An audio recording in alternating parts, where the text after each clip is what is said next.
All right, well, welcome to another edition of TNT Talk Time on this June 26, 2025. Today we'll be covering trials, both yours and ours. We'll go over why you might want to do trials, um, how to set up your own trials, including options that can simplify things for the average trialer, things to consider that can improve your chances for following through with your trial to the end and being able to extract meaningful information from it, some key points on how to make sense of the results you found, and we'll go over the trials that TNT has going on this year. So the first question to ask, why even do trials? What's the purpose? And it's usually to find out the results of doing ABC on XYZ. In agriculture, ABC could include things like cultural practices, such as no-till, minimum till, or full till, input selection, for example, comparing product A versus product B, or even a new product you want to try but aren't sure if you want to commit to it on a significant portion of your acreage. Application methods, for example, in furrow versus foliar versus side dress. Um, Maybe 2x2 timing, such as, early vegetative, reproductive, or maturing stages, or rates. Can you get away with using less or even none at all?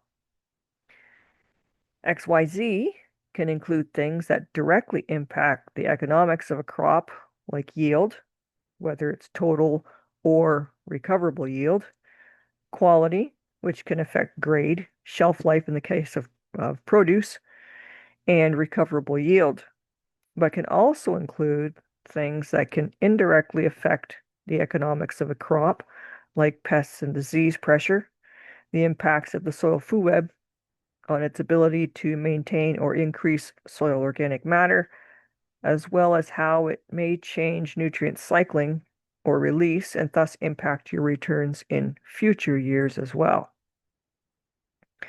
Now that you've decided to do a trial and you've settled on the question you want answered, you need to figure out how to set it up.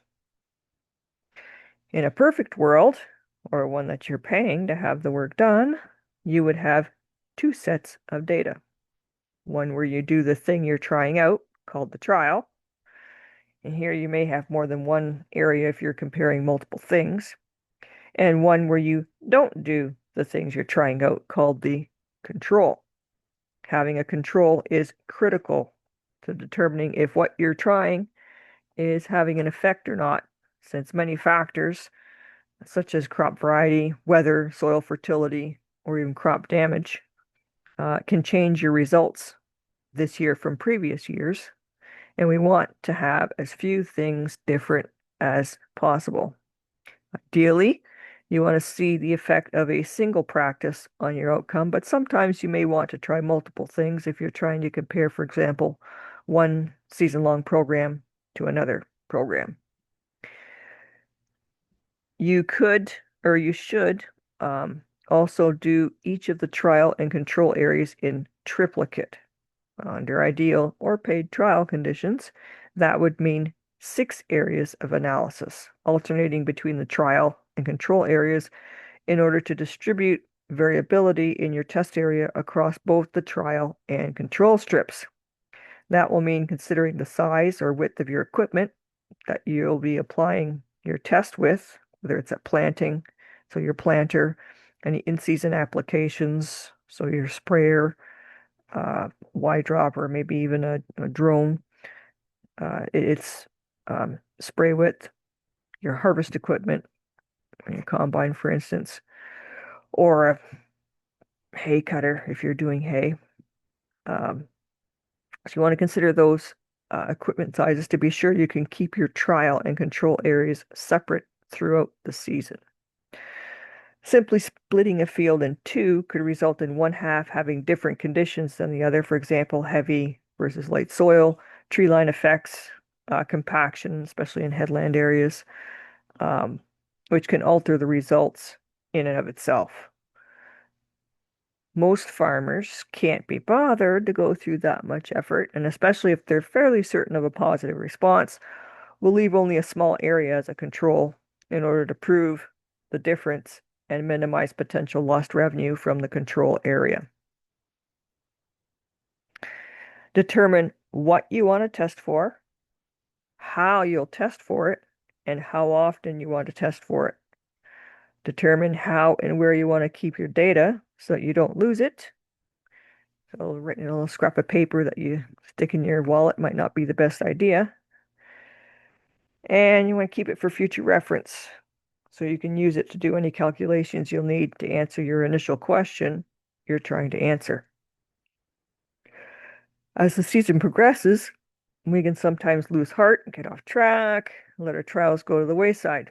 This is this unfortunate waste of all of your time and effort put into it up to that point, and you might even lose motivation to collect any data at the end of the season, and both your time and money may not have anything to show for it. So here are some tips to keep you on track and maximize your chances of success when conducting your own trials. First of all, make sure your trials are SMART. That is S for specific. Make sure you have a particular goal in mind. You know what you'll be testing for and how and when you'll record your data. This is also where testing for a single thing can come into play. M is for measurable. In order to compare your treated versus untreated areas, you'll need a metric in order to make a comparison. That metric should be measurable, whether it's yield, Brix, plant height, root mass, nutrient levels, whatever you want to use to determine how the areas compare one to the other. A is for achievable. Ask if it's even possible. Are you wanting to test for something that doesn't have a test method? Are you hoping for a result that is unattainable? For example, 1,000 bushel per acre of corn. Theoretically, it's attainable, but realistically, you're not going to get there. Which brings us to the R for realistic. This can be in reference to your time commitment, the type of equipment needed to conduct the trial, what testing might be required, how much that testing might cost, and how simple or complicated your stated goal is. This is where a single thing can simplify things again. T is for timely. Be sure you take your samples when you plan to and are able to respond if necessary to the results in order to affect the outcome. For example, collecting a tissue analysis at a particular growth stage, getting the analysis back in short order, and applying a nutritionally corrective foliar spray in order to maximize benefit of that application. Also, make every effort to consolidate your results and do any calculations you intend to in order to obtain meaningful results from your efforts and time. Sometimes using a form to record your trial can be helpful.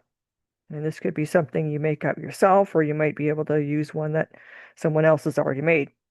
Either way, it should include the year, field, crop, and treatment, including timing, application rate, if applicable, and frequency. It could also include a basic goal statement or the question you're trying to answer.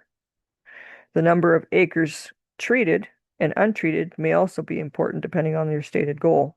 List the measurables, including when to test or collect samples, what to test for, with a space for the results, or reference to a tab or to a lab report you can attach separately.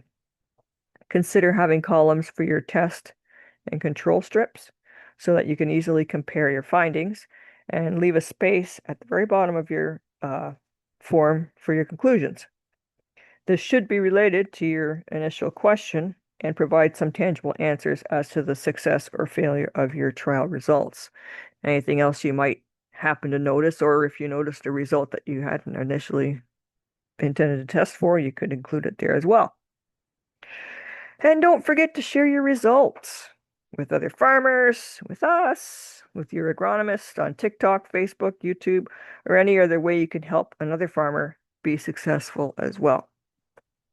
I can't remember who I heard this from, but I was once told that if you don't have some kind of failure in farming this year, then you haven't tried out enough things. We'll only ever find out how to do things better if we keep trying how to do things differently.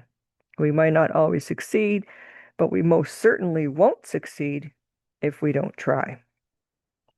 Now, moving along to sharing what TNT Farming Solutions is doing this year in the way of trials. We've done some informal things in the past, but this year we've actually contracted a company out of North Carolina called Rise Bio to do some trials on corn using TNT products.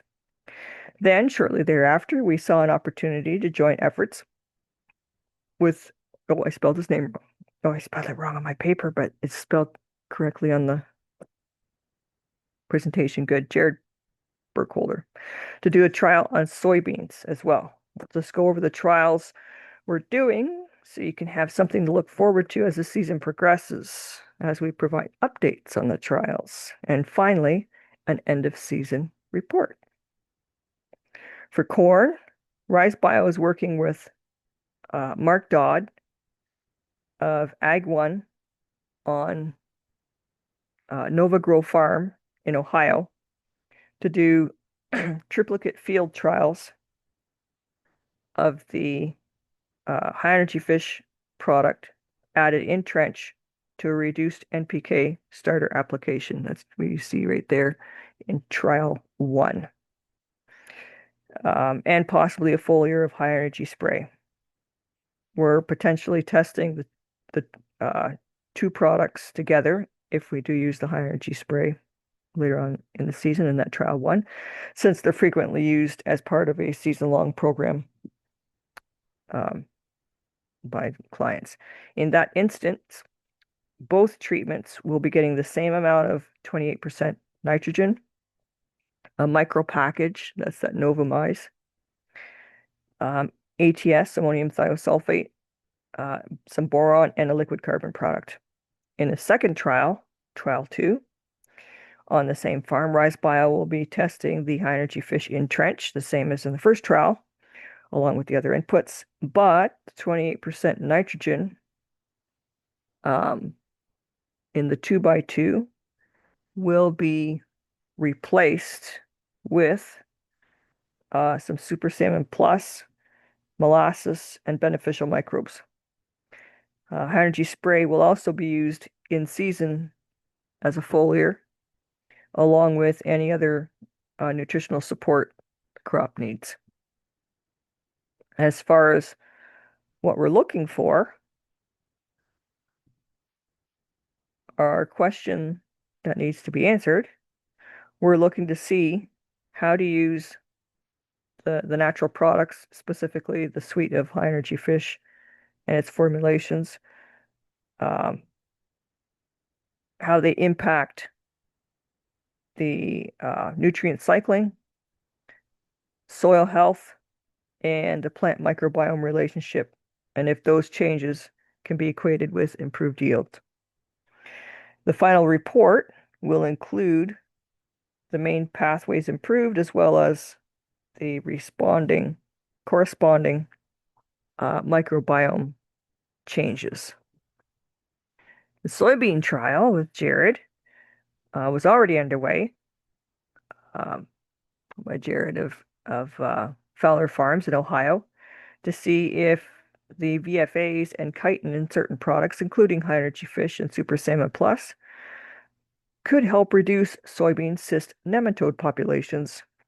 When a conversation between Jared Burkholder and TNT resulted in us asking if Jared would be willing to work with Rise Bio in order to shed additional light on how the natural products Jared was using, which included TNT products, would impact the microbiome, nutrient cycling, and soil health in general. Jared agreed.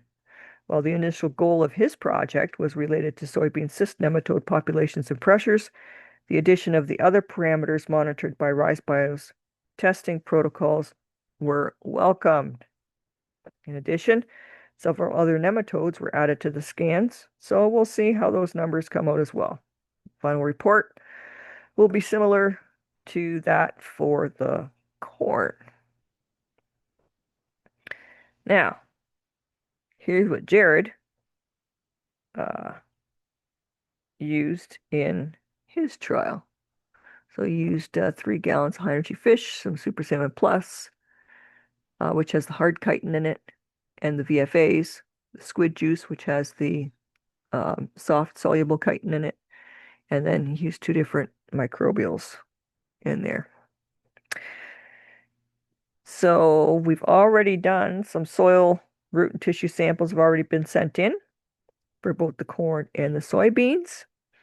And some results are in, but we're not quite ready to share those. We'll be recording our results discussions between TNT, Rise Bio, Jared, and Mark Dodd, and posting those to our YouTube channel. And we'll let you know when we post them so you can check them out.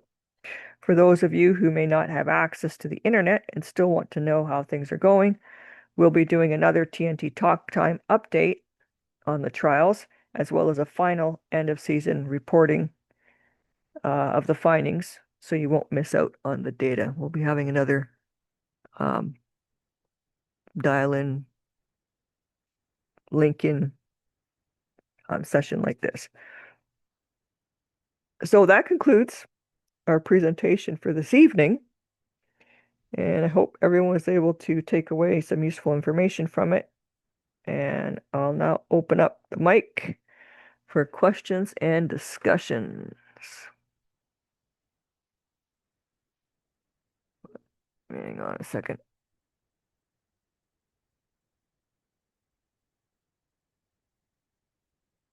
Okay. I think you're allowed to unmute yourself now. This is Jim Ristow. I have a question about the soybeans. Sure. Are they GMO beans, or are they traded beans, or is it non-GMO? What kind of beans are we using? I think Jared, you're on the line there if you want to jump in and answer that question.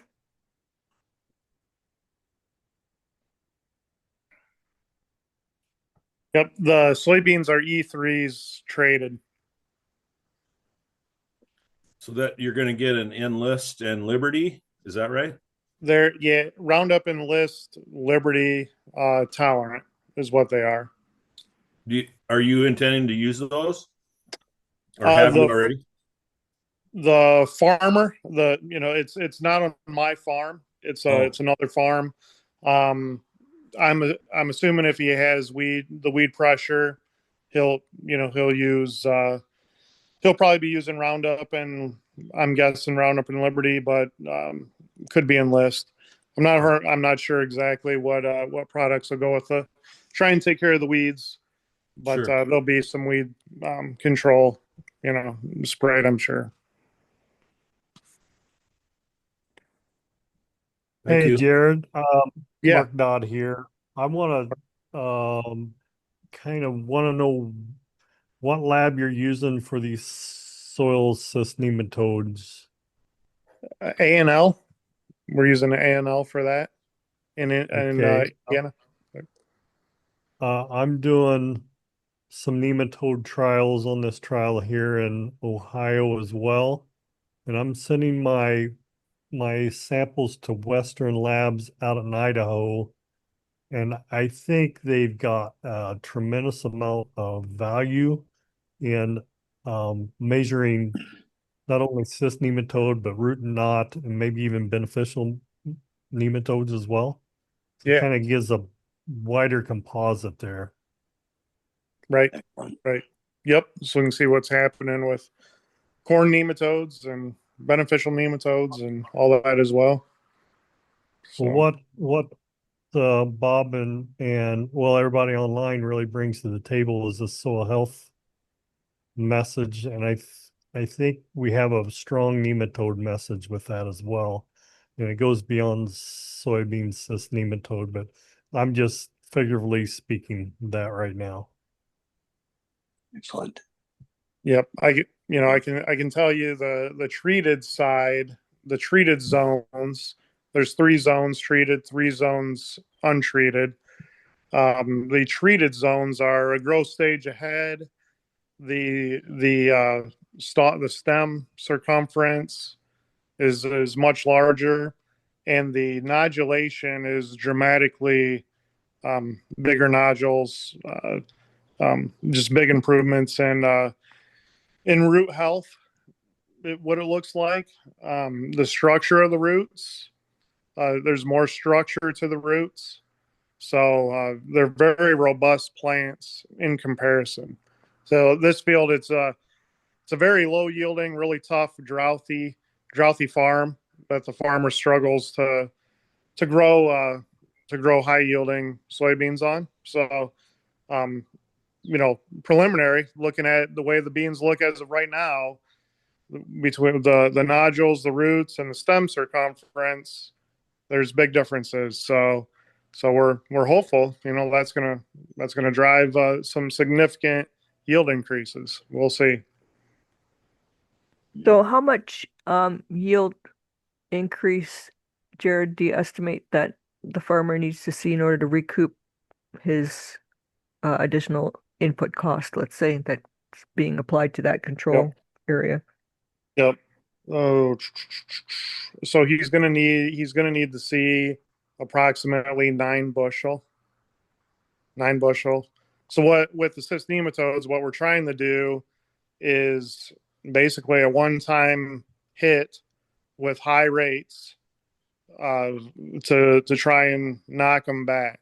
To try and take out the cysts, take out the egg, as many of the eggs as we can.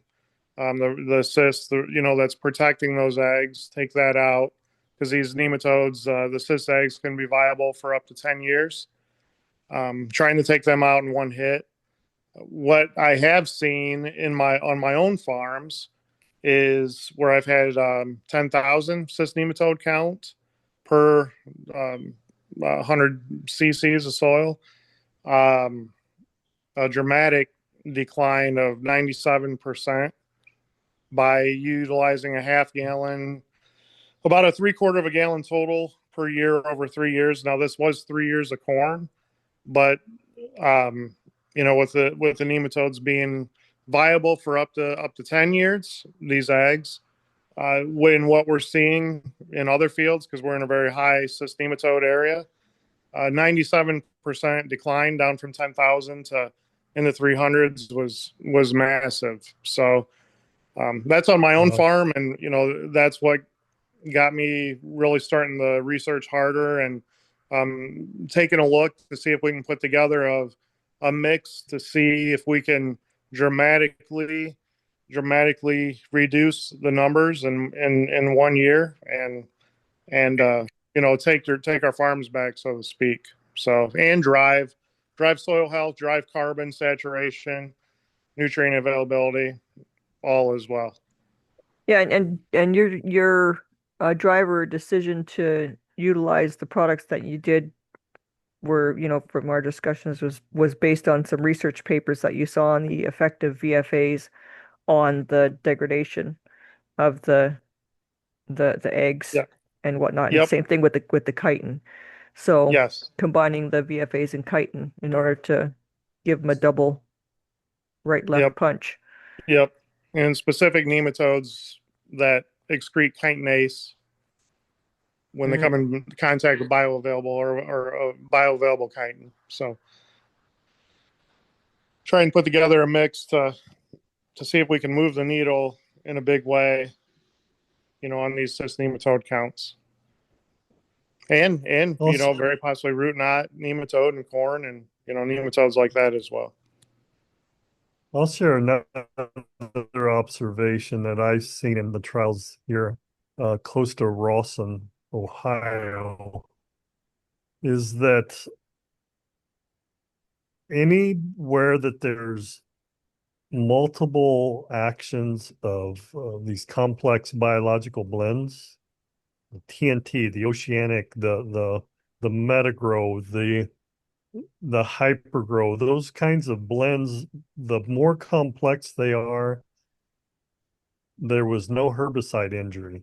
So herbicide was sprayed shortly after we planted, and the bottom leaves turned up to be yellow. Looked like it was almost dying off. Anywhere we had this complex microbial blends, we didn't have that.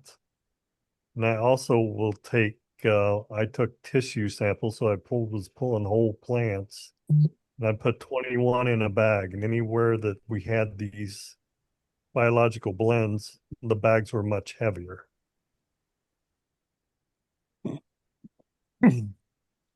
Yeah. Yes. Yep. I mean, I can tell you Mhm. that in our trial, the plants are much more robust. There's no doubt about that. Yeah. And I do believe we do a whole lot of a half gallon of high energy fish with biology mixed with our weed and feed in corn pre-emerge and in soybean pre-emerge.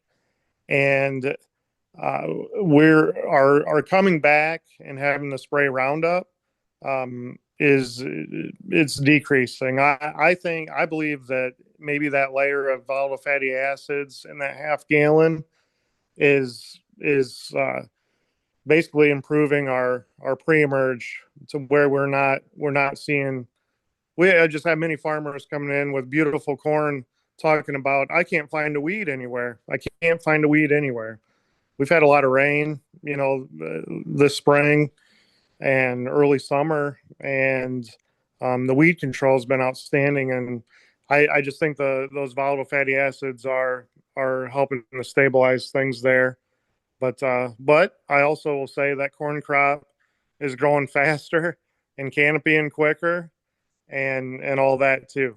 So I mean, I planted my corn 30 days ago, and it is almost canopied already. It's pretty amazing. Wow. Impressive. So just observations that we're seeing because we have a whole lot of farmers utilizing that half gallon to the acre with biology program and with their weed and feed on pre-emergence.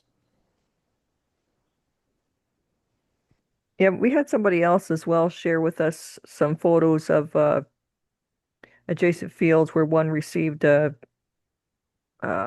biological package with a natural, um, multi natural component that included the high energy fish, and the difference was just astounding Dramatic. Yeah, between dramatic. between the treated and untreated. Yeah, Like the literally like nutrient. spindly 6-inch high corn versus stuff that was, up to your knees. And, Yeah, And the the nutrient spindly density. stuff was planted 2 weeks earlier. It had a and, 2 week and head start.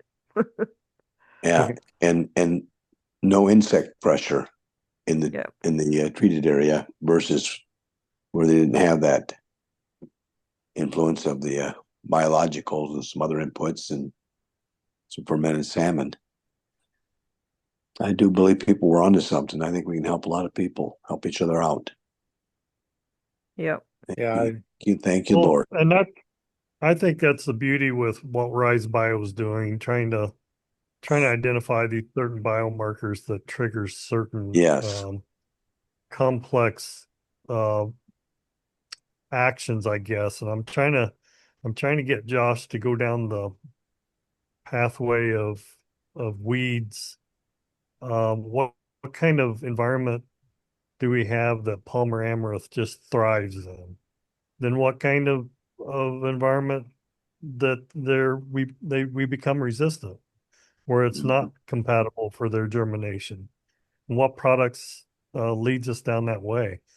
Well, we'll work on Amaranth, this. yeah, amaranth is usually a like a colonizing species, right? Like a initial disturbance species. So low fungal populations and highly disturbed soils, it thrives Well, in that.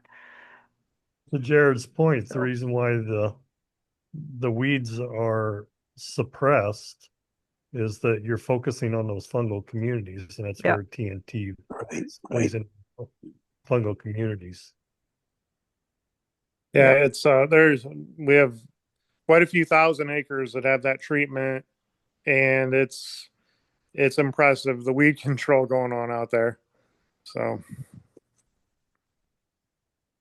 Yep. And if you can naturally suppress the weeds and use less or not use yep, any, yep, totally skip a herbicide pass, and that's not only yep, good for your bank account, but it's good for the soil and good for everything yeah, else too, right? right. Maybe I missed it, but how was that treatment applied pre-plant and with just a foliar spray on the soil, or how did you put it out? Yeah, that was a pre-plant foliar on the soil, and then he fit it in. He fit it with a field finisher to try and incorporate incorporate the products into the soil to get them 3 to 6 inches where the cyst nematode eggs would be. So that's like a light tillage operation of Yeah, some sort. light tillage. We'll call it. Yep, light tillage. The concern there was if we just sprayed it on top over too much time, the volatile fatty acids, maybe gassing off, and we wanted to get as much of those VFAs worked into the soil, incorporated into the soil as quickly as we could to try and start to get action on the cyst nematode, the cysts and the eggs. Do you feel like there's an in-season application that could be done to help with weed control on, or if needed, or I mean, would there be benefits to that? I don't know what that even looks like, I guess. Yeah. Yeah, I'm not so sure. Part of the improvements in weed control, we get the half gallon. I'm thinking of some very sandy farms that get grassy. So during harvest, there's grass. And the last few years, we've been on one particular farm I got in mind where we've done the half gallon to the acre. And then we come back with another quart of high energy fish to the acre, half gallon of high energy fish, come back with another quart of high energy fish. And I always put microbes and nutrients with it. Now we're spraying a lot of high energy spray this season that I believe has that I know has the high energy fish in it. But coming back at about V6 in corn with that, um, I know the farmer's riding the combine with them. There's no grass on the blow sand when he's harvesting. And part of that, I think, is the half gallon up front, like we talked about. But we're driving towards canopy so much faster too, and there's so much more biomass out there that there just isn't any sunshine getting down, to bring the grass up. But late season weed control on sand has been great with that program. Good questions. Good discussion. Lord. Yeah, we're not going to have anything to talk about with our updates.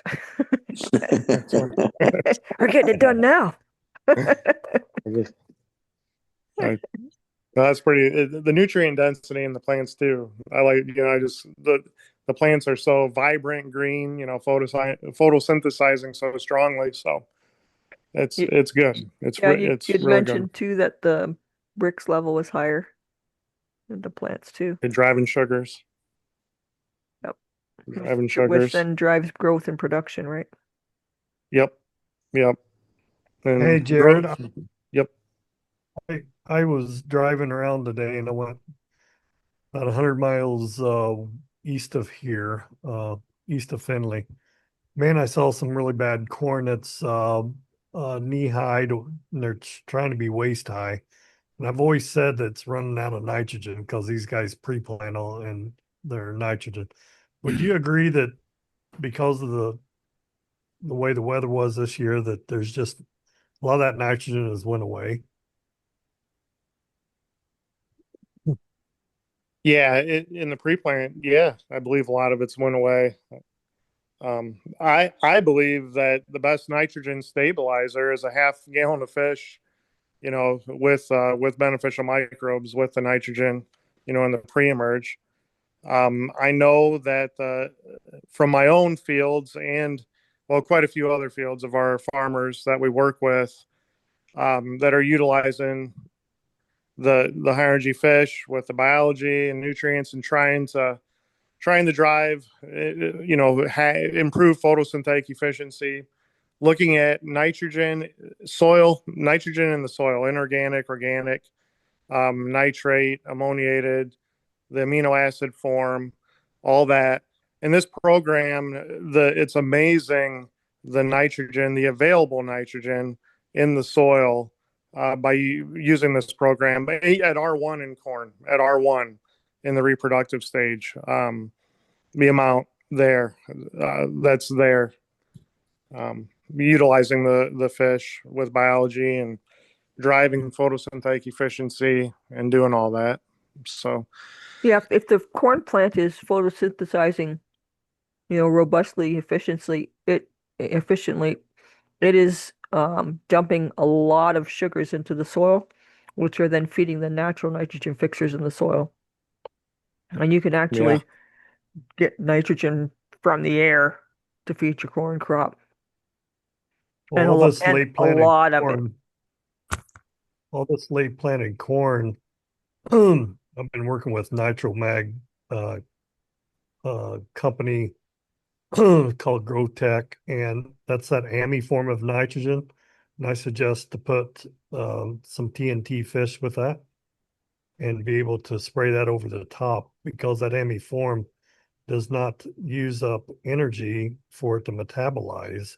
And we've got to get some photosynthesis and some chlorophyll production in this plant so it'll Mhm, so it'll yield.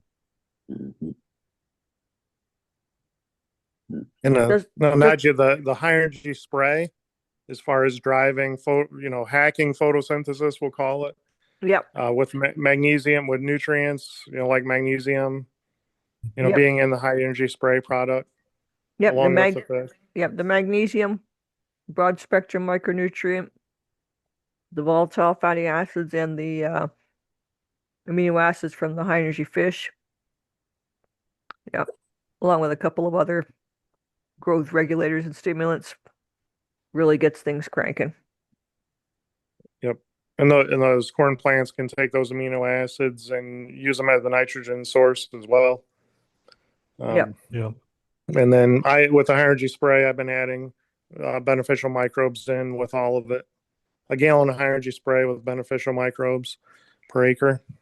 And it seems like about 10 days, 2 weeks later, um, it is that corn is in just all out grow mode, and the turgor pressure on the leaves are all stuck, like reaching for the sky, and just a very dark green, or not vibrant, I say vibrant green, healthy field. So just been thrilled with what we've been doing. My dad actually today sprayed it on his. He's like, I'm a believer. He's driving down the road coming into work and seeing some of these fields we've done it on, and it's been about 10 days, and he's like, I'm a believer. So we're loaded up and we sprayed his fields today. So it's good good. I'm, stuff. I'm Yeah. laughing. I'm laughing, Jared, because I remember when you had a bit of a sales job to tell Oh them. yeah. Yeah, More. Yeah. Yeah. Yeah. That was, yeah, that when, for him to say that, that's a big thing. that's But great. we have a building too. We built a building, Yeah, all as well. So yeah. he's a believer, but that was the comments this morning. So yeah. So his Hallelujah. field's got high energy spraying biology this morning. Excellent. It was good. Good. Returning back to the natural systems and the ways that it was created to operate Yeah. in the first place. Yeah. Yes. Hallelujah. Amen to that.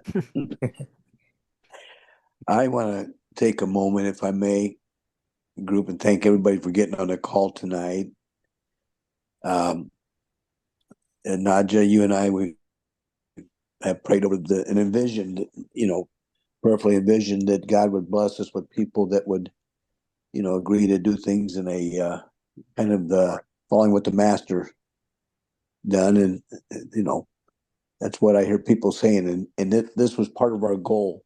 Everybody, this was part of the goal that we would hope that people get on a call and not hide what worked, not just tell and complain about what didn't, but share what products work. Not just TNT products, everything that you got that we can share together, help one another out, and follow that prescription that we were given, the commandment to do unto others as we'd have them do to us.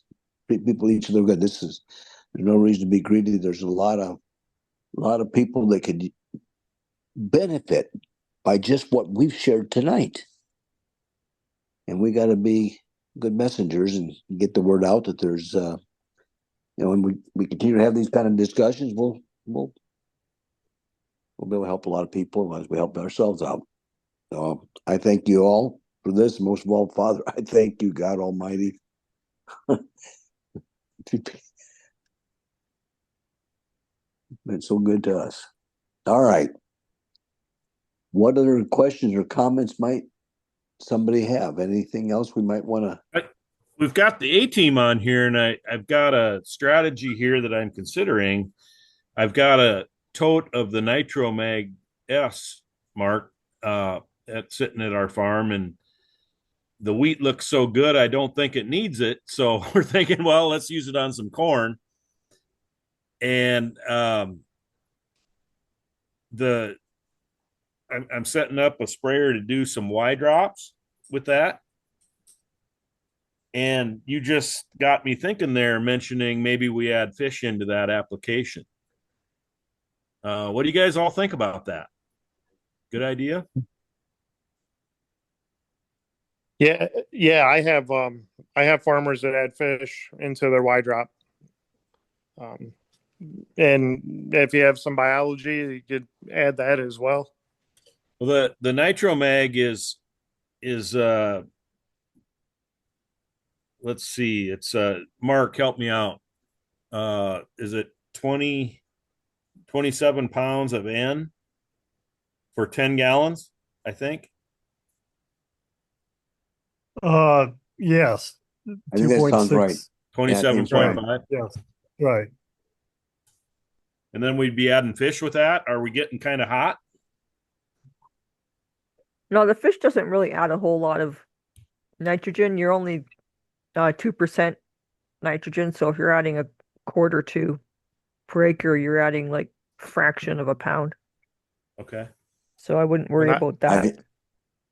And I would say it probably helps stabilize that 27 pounds of nitrogen with a quart of high energy fish mixed in But with all the using fatty that fish- acids. Using that fish, Jim, I believe expands those vascular bundles where you're bringing in more nutrients into that plant Mm-hmm. and building that immune system.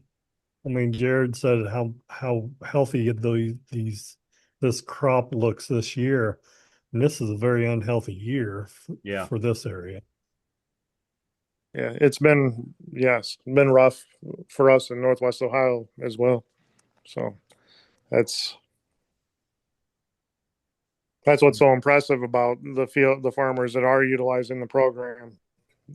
I call it winning the neighborhood. So good stuff. Well, I'm thinking I can get an impromptu field trial going here. Go for it. Yeah. Absolutely. Yeah. Tell us what you're seeing. The fish product that I have on hand is actually an old tote that it's 2 years old of high energy hay. And a whole bunch of stuff settled out. It's in the bottom of that tote. Looks like sand. Stir it up. Well, I got the liquid out of that tote and put it in a different tote. That's what I got.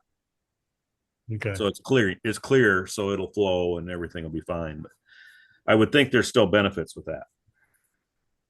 Oh yeah, absolutely. Absolutely. Yeah, over time the high energy hay or high energy spray, some of the components can settle out. They usually tend to dissolve with enough water. But if Okay. if it's settled and packed, as it continues to settle and It settle and has. It's settle, sat for 2 years in one spot and then went yeah, through it's gonna freezing be and pretty yeah. packed pretty tight in the bottom. And yeah, best, I mean, you can add that to a compost pile or something like that and it'd be Okay. perfectly I'll fine. use it. Yeah. Yeah. Maybe just fill it with water and see what happens. Yeah, if you can get that stirred up and agitated, you can Yeah. also get it going and run it through a sprayer too, right? Yeah. Get it So back in there. yeah, but now at this point, it's going to be like trying to stir up clay. So it's it's going to be packed pretty hard. So Doesn't sound like any fun to me. no, Good luck with that one, Jim. Well, it didn't settle enough to plug the hole, so I could get all Oh, the liquid out of there just there you fine. go. There you go. So, Yeah. but there's 6 inches of whatever in the bottom.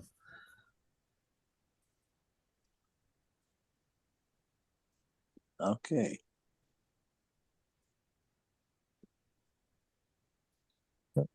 Good conversation, people. Great conversation. hmm